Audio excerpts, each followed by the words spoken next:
স্ত্রীর কান টেনে ছিঁড়ে দিল স্বামী, শান্তিপুর থানায় লিখিত অভিযোগ।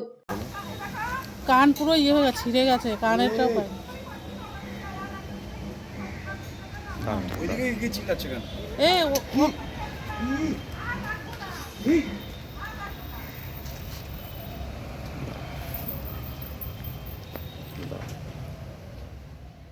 নদিয়ার শান্তিপুর থানার চাঁদরা গ্রামে ঘটেছে রীতিমতো চাঞ্চল্যকর এক ঘটনা। পারিবারিক অশান্তির জেরে স্ত্রী ছবি দেবনাথের কান টেনে ছিঁড়ে দেন তার স্বামী টিঙ্কু দেবনাথ। এই ঘটনার পর শান্তিপুর থানায় স্বামীর বিরুদ্ধে লিখিত অভিযোগ দায়ের করেছেন স্ত্রী। পুলিশ জানিয়েছে ঘটনার তদন্ত শুরু হয়েছে। স্থানীয় সূত্রে জানা গেছে, ছবি দেবনাথ ও টিঙ্কু দেবনাথের রয়েছে 2 সন্তান। টিঙ্কু পেশায় পরিযায়ী শ্রমিক, অভাবের মধ্যেও সংসার ছিল স্বাভাবিক। কিন্তু সম্প্রতি টিঙ্কু দেবনাথ প্রতিবেশী এক মহিলার সঙ্গে সম্পর্কে জড়িয়ে পড়েছেন বলে অভিযোগ করেন স্ত্রী ছবি বিশ্বাস। এরপর থেকেই শুরু হয় দাম্পত্য কলহ। এদিন রাতে স্বামী স্ত্রীর মধ্যে তীব্র বাগবিতণ্ডার জেরে টিঙ্কু দেবনাথ ছবি দেবনাথের কান টেনে ছিঁড়ে দেন বলে অভিযোগ। চিৎকার চেঁচামেচি শুনে আশেপাশের মানুষ ছুটে আসেন। এরপর ছবি দেবীকে হাসপাতালে নিয়ে যাওয়া হয়।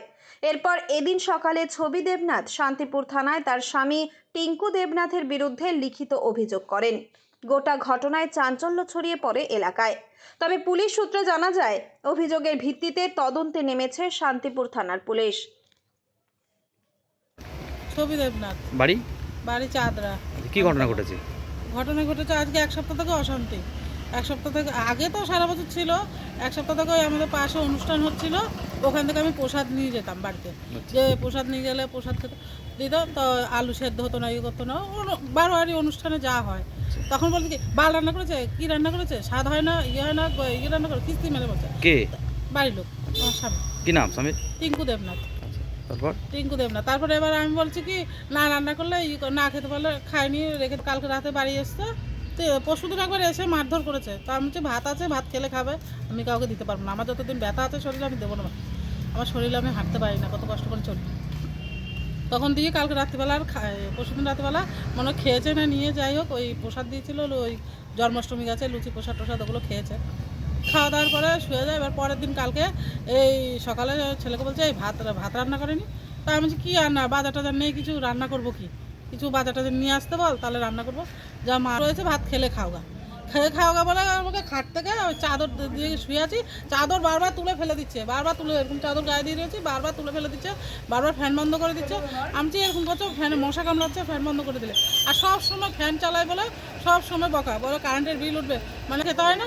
কোনো সময় একটু বাজার কিছু এনে দেব না। ওই রায়পাড়া থাকে ওর বান্ধবীর, ওদের বাড়িতে গিয়ে ওখানে খাবে, ওখানে থাকবে, ওখানে সব করে। ওখানে কালকে রাত 12টার সময় মেরেছে। মারার পরে কানের ওই মানে চুল তুলে আঁচড় মেরেছিল। আঁচড় মেরে পরে আমি উঠতে পারছিলাম না, পায়ে এই সাইডে পুরো ব্যথা, এই যে হাত দিয়ে ঠেকিয়েছি, হাত তো ফুলে গেছে। তখন ওই কানের ভেতর চুল ছুঁড়ে গেছে, তো চুলের মুঠি ধরে যখন ইয়ে দেবো না, আর আঙুল ঢুকে গেছিলো, দিয়ে কান পুরো ছিঁড়ে পড়ে গেছে। আর কানের কিছু নেই এখন, পুরো ওরা এটা দেখেছে তো, এখন 7খানা সেলাই পড়েছে। আমি কানের জন্য কান্না করছি। দিয়ে আমি সকালবেলা আমি আবার পাশের বাড়ি ডাকছি, ও দাদা থাকে, এবার আর কিছু করবে না। দিয়ে সে ঘরে ঘরে আবার সে রোজকার অশান্তি। কয় ছেলে মেয়ে আপনার? 2 ছেলে। পড়াশোনা করে দেওয়া? ছোটোটা পড়ে, বড়োটা হয়েছে বাইরে। বড়োটারও নার্ভের দোষ, ও বাইরে থাকে, পয়সা করে দেয় না।